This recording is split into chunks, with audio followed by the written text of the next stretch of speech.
proposed bill would make it illegal for people to abandon their dogs during natural disasters such as earthquakes and hurricanes. Far too often, reports of pet owners abandoning their animals during a storm abound, and pictures of terrified, helpless dogs fill our news feeds, pondering the question, what consequences do these people face? As of yet, nothing. However, should this proposed Florida animal welfare measure become legislation, pet owners would be punished for abandoning their pets during extreme weather. As reported by ABC News, Senate Bill 1738 would prohibit people from leaving a dog tied up and unattended outdoors during both man-made and natural disasters. Natural disasters include hurricanes, tropical storms or tornado warnings. The bill defines man-made as a situation in which someone has received notice from a local or government authority that an event attributed in part or entirely to human intent, error, or negligence, or involving the failure of a man-made system is either happening or will happen,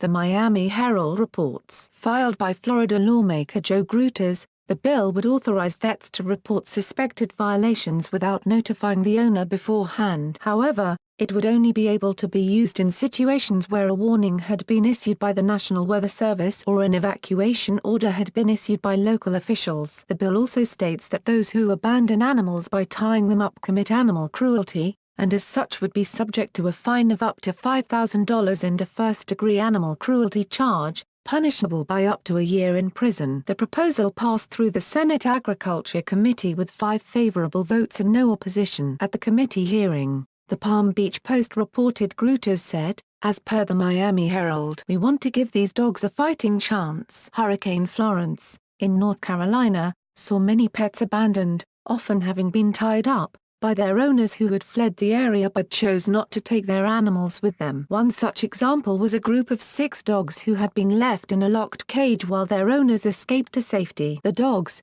who nearly drowned in rising flood waters before rescuers managed to get to them, were found barking and standing on their hind legs up against the front of the cage, clearly desperate to get out. Were such an incident to take place in Florida, under the new bill those responsible for abandoning animals would be held accountable as the dogs were clearly trapped and unable to escape.